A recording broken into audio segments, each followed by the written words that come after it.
बताइए कि गिड़गिड़ाने से होगा क्या, ज्यादा से ज्यादा क्या होगा? हो सकता है थोड़े बहुत हथियार आपको मिल जाए, चाइना अपनी सेना तो आपको दे नहीं देगा, और पाकिस्तान की सेना तो वैसे भी हारने में माहिर है ना, उन्हें तो जंग हारने की आदत सी है। क्या हो जाएगा किसी के सामने गिड़गिड़ाने से? क्या मिल जाएगा पाकिस्तान को?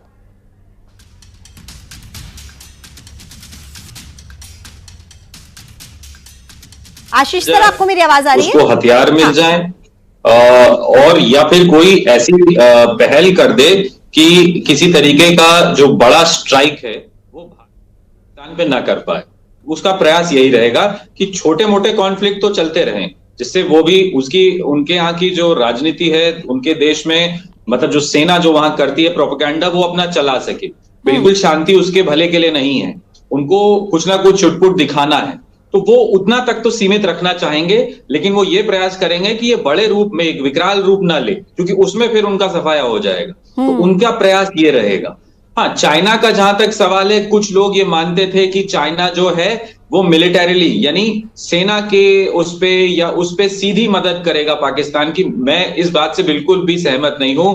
आज जो विश्व में जो परिस्थितियां हैं, हर एक देश को दूसरे देश पे निर्भरता है। या तो आप दूसरे से सामान खरीदते हैं या आप दूसरे को सामान बेचते हैं जी। आप सब कुछ अपने अंदर रख के नहीं कर सकते, या तो आपको खरीदना है या आपको बेचना है।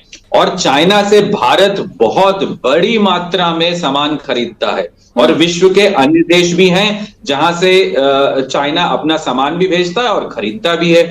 तो किसी भी तरीके की सैंक्शंस या किसी भी तरीके के व्यापार को पूरी तरीके से केवल पाकिस्तान की मदद करने के लिए चाइना अपने हाथ नहीं जलाएगा। वो पीछे से कुछ मदद कर सकता है, हथियार दे सकता है, थोड़े बहुत कुछ सामान दे सकता है, लेकिन वो भी दे चुका होगा। अब खुले तौर पे तो वो भी देना मुश्किल होगा, क्योंकि आपको देना होगा तो आपको ये जो शिप से मूवमेंट करेंगे वो अब डिटेक्ट हो जाएगा, या पहुंचते पहुंचते बहुत देरी हो जाए। अब उतना समय ही नहीं होगा। अगर आज वॉर होती है तो 2 दिन में खत्म हो जाएगी। बिल्कुल ठीक आप कह रहे हैं कि पाकिस्तान को तैयार होने का समय ही भारत की तरफ से कहां दिया गया ललित। और जिस तरीके से कल हमने देखा, मैं कल भी इस बात को कह रही थी कि मॉक ड्रिल कहकर पाकिस्तान को ग्रिल कर दिया भारत की सेना ने। वो यही सोचकर बैठा था कि अभी तो वहां पर मॉक ड्रिल की तैयारी चल रही है, आराम से बैठे। हालांकि रातों को नींद उनको नहीं आ रही थी, लेकिन अब तो समय है ही नहीं ना पाकिस्तान के पास। अब तो बस एक ही बात है कि या तो रुक जाइए या तो चुप करके बैठ जाइए, ये शो ऑफ करने की अपनी जनता के सामने कोशिश मत कीजिए, वरना अंजाम भुगतने के लिए तैयार रहिए। क्यों ललित? आपके जो मंत्री हैं उन्होंने क्या कहा था? आपके मंत्री ने कहा कि हम कुछ नहीं करेंगे अगर हम आगे कोई हमला नहीं कर रहे, भारत भी हमले रोक दे। इस तरह की एक बात निकल कर आई थी, हालांकि उसकी पुष्टि भी हुई और उनके मंत्री ने यह बात कही थी। अब आप क्या कर रहे हैं? अब आपका एक और मंत्री आकर कह रहा है कि भारतीय जो सेना के ठिकाने वो हमारे टारगेट पर हैं, आप उन्हें टारगेट करने की कोशिश कर रहे हैं। हमने फिर से वही किया, आप अगर हम पर हमला करेंगे तो उससे पहले हमने ये जो एयर डिफेंस सिस्टम है इसे नष्ट कर दिया। यही दिक्कत है, और जिसका अभी सर भी जिक्र कर रहे थे कि वो क्या क्या पाकिस्तान के पास विकल्प हैं, इधर जाना उधर जाना, रिक्वेस्ट करना। आपको याद होगा, आपने बहुत अच्छी बात याद दिलाई, मैं पहले उससे पूरा कर देता हूं। मॉक ड्रिल के जरिए अपनी आवाम को एक तरह से तैयार करना, और उसमें ज्यादातर जो इलाके हैं ना, जैसे मध्य प्रदेश और छत्तीसगढ़ के जो इलाके, हर जगह डिफेंस का कोई ना कोई एस्टेब्लिशमेंट है, ये आप देखिएगा। खासतौर पर मध्य प्रदेश के जो इलाके चुने गए थे, जैसे ग्वालियर है, एयरफोर्स का बड़ा स्टेशन है, विश्व युद्धों में उसका इस्तेमाल हुआ है, और राफेल वहां से लैंड कर सकता है, वहां से उड़ान भर सकता है, इस तरह की खासियत उसकी है। हमें पूरी तरह से तैयार किया गया और उधर धड़ाम से हमला कर दिया गया। उसी दिन पाकिस्तान को यूएनएससी से फटकार लगी है। आप देख लीजिए नेताओं के, भारतीय नेताओं के बयान देख लीजिए, शुरुआत पहलगाम से लेकर अब तक हमने ना तो भड़काऊ बातें कही, ना हमने हमले की बातें कही, ना हमने पाकिस्तान पर अटैक जैसी कोई बातें कही। बातें होती हैं पब्लिक डोमेन में, जिस तरह की बातें हो रही थी वो, लेकिन किसी भी जिम्मेदार मंत्री के मुंह से आपने नहीं सुना होगा। इसी बात को लेकर यूएनएससी से फटकार लग गई पाकिस्तान को। एक मीटिंग हुई, बंद कमरे में मीटिंग हुई, और मीटिंग के बाद ब्रीफ भी नहीं किया गया। यूएनएससी में आमतौर पर ऐसा नहीं होता है, इस बार ब्रीफ नहीं किया गया। भारत पाक को लेकर जो चर्चा हुई, उसके बाद फटकार लगी, किसे लगी? पाकिस्तान को, कि आप ये बार बार परमाणु हमले की बातें कर रहे हैं, ये तो भड़काना हो रहा है, ये तो एक तरह से युद्ध भड़काने जैसी स्थितियां हैं। तो तमाम जगहों से वो कटा हुआ है। अब आप देख लीजिए, अजरबैजान, तुर्की, चाइना फुल फ्लैज सपोर्ट नहीं करेगा।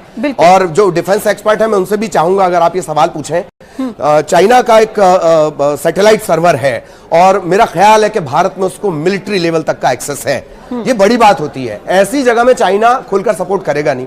इंडोनेशिया सपोर्ट करके देख चुका है, तुर्की, अजरबैजान और ऐसे एक दो राष्ट्र हैं जो मुस्लिम ब्रदरहुड के नाम पर उसके साथ है। वो भी ऐसा नहीं, तुर्की जो अर्दोआन है उनको वो खलीफा बनना चाहते हैं मुस्लिमों की। एक चीज और मैं इसमें ऐड करूंगी ललित, जैसे आपने ये मुस्लिम ब्रदरहुड की बात कही ना कि कुछ अगर 2-4 कंट्रीज को छोड़ दिया जाए, लेकिन मेजर आशीष देखिए आज ही मुस्लिम कंट्रीज जिनमें जहां पर मुस्लिम आबादी सबसे बड़ी संख्या में, मुस्लिम देश जिन्हें कहा जाता है, सऊदी अरब और ईरान। सऊदी अरब के विदेश राज्य मंत्री आज भारत पहुंचते हैं, ईरान के विदेश मंत्री आज भारत पहुंचते हैं। कब? जब भारत और पाकिस्तान के बीच इतनी तनाव की स्थिति है। इसको किस तरीके से देखेंगे आप मेजर आशीष?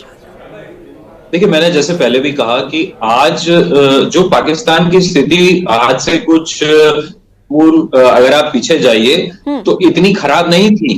विश्व में उसकी छवि हम लोग मानते थे कि खराब है, लेकिन कई देश ऐसे थे जो पाकिस्तान को इतना खराब नहीं मानते थे। बहुत से इस्लामिक देश ऐसे थे जो उसका समर्थन किया करते थे, लेकिन आज वो इस्लामिक देश भी उसका समर्थन नहीं करते हैं। आज अमेरिका जो उसका बहुत बड़ा हितैषी हुआ करता था, क्योंकि उनको एशिया में पावर बैलेंस करना था, क्योंकि भारत की नजदीकी रशिया से थी, तो अमेरिका मजबूरन पाकिस्तान के साथ खड़ा होता था, क्योंकि उनको अपना एक एलाई यहां चाहिए था बैलेंस करने के लिए। क्योंकि लेकिन जब कोल्ड वॉर ही खत्म हो गई तो वो इक्वेशन भी खत्म हो गई, और आते आते पाकिस्तान में जो आतंकवाद निकला वो अमेरिका तक पहुंच गया। आपने देखा कि वहां पे जो ट्विन टावर अटैक हुए, उसामा बिन लादेन फिर वहीं से ऑपरेट कर रहा था, और अंत में उसामा बिन लादेन भी पाकिस्तान से ही पकड़ा गया। तो पाकिस्तान के खिलाफ अमेरिका में भी एक जो उनकी आवाम थी, जो उनके लोग थे, और जो उनके वहां जो इंटेलिजेंस एजेंसीज थी, फिर उन्होंने भी ये बताया कि भाई अगर हम इसको सपोर्ट करेंगे तो कहीं ना कहीं हमारे लिए ही खतरा बनता है आगे के लिए। तो उन्होंने भी अपनी फंडिंग उसको रोक ली और सपोर्ट रुक गया।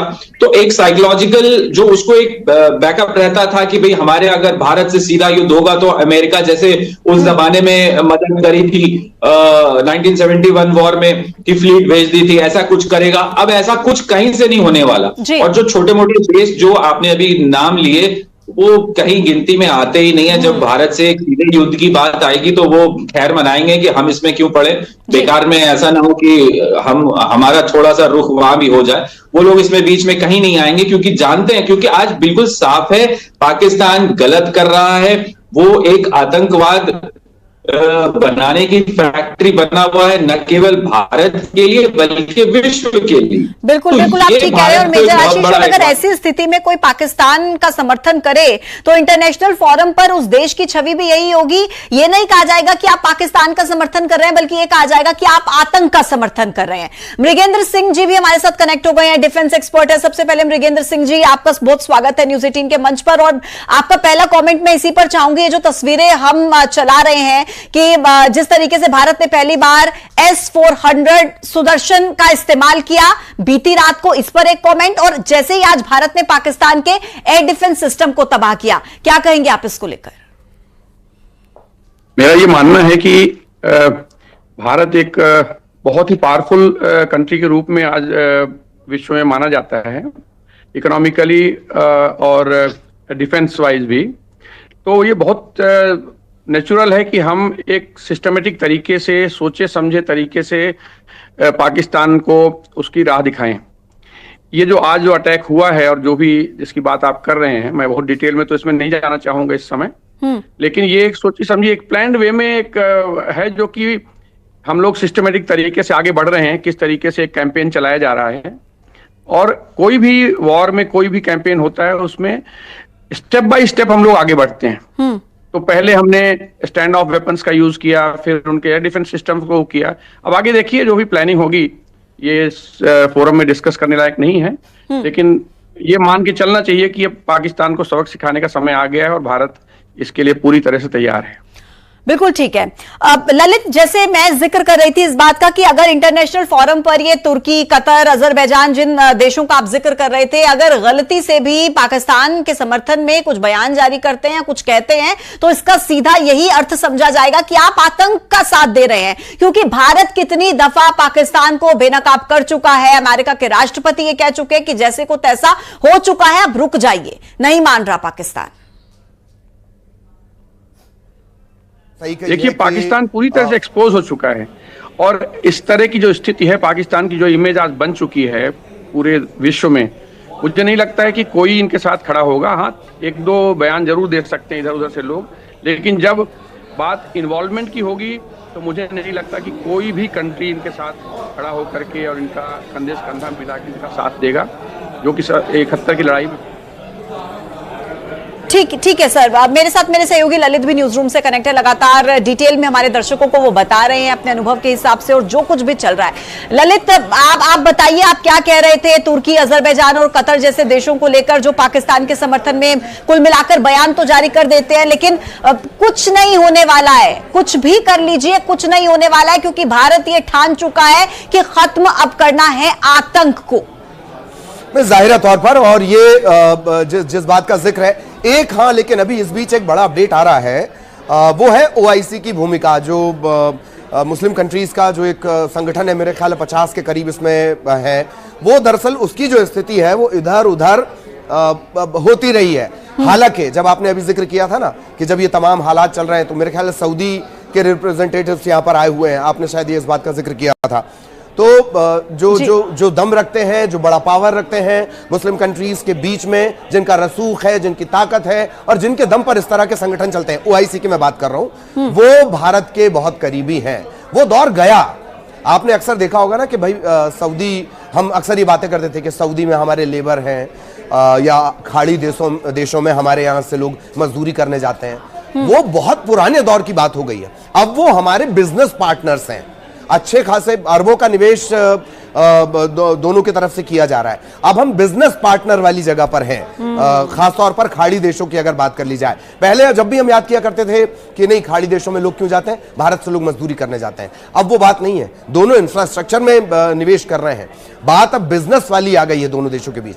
रहा सवाल अजरबैजान का, तुर्की का, ये अपने घर में परेशान है, ये अपने घर में इतने ज्यादा घिरे हुए हैं। ये सिर्फ कहने की बात है। तुर्की का मैंने आपको बताया ही है, अर्दुआन के मन में ये बड़े लंबे अरसे से, बिल्कुल, हालांकि वो बड़ा डायलेमा में रहता है, हाँ, लेकिन उसके मन में है मुस्लिमों का खलीफा बनने की। हाँ, लेकिन हाँ, ठीक है, बिल्कुल आपने ललित, आपने बिल्कुल सही कहा। और मृगेंद्र जी के से मैं यही सवाल आगे लेकर जाऊंगी कि बिल्कुल सही ललित कह रहे हैं मृगेंद्र जी कि अब वो समय गया, अब ये नया भारत है और भारत की जो छवि है अंतर्राष्ट्रीय स्तर पर वो बिल्कुल अलग है। और भारत जिस तरीके से आतंक के खिलाफ खड़ा हुआ है डटकर, और जिस तरीके से समर्थन भारत को अंतर्राष्ट्रीय स्तर पर मिल रहा है, वो बहुत कुछ बयां करता है। मृगेंद्र जी, आपके साथी ने बहुत सही तरीके से कहा कि अब जमाना बदल चुका है।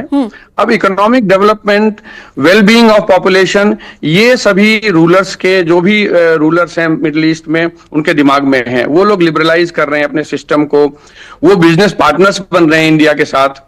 वो कभी ये नहीं चाहेंगे कि हमारी और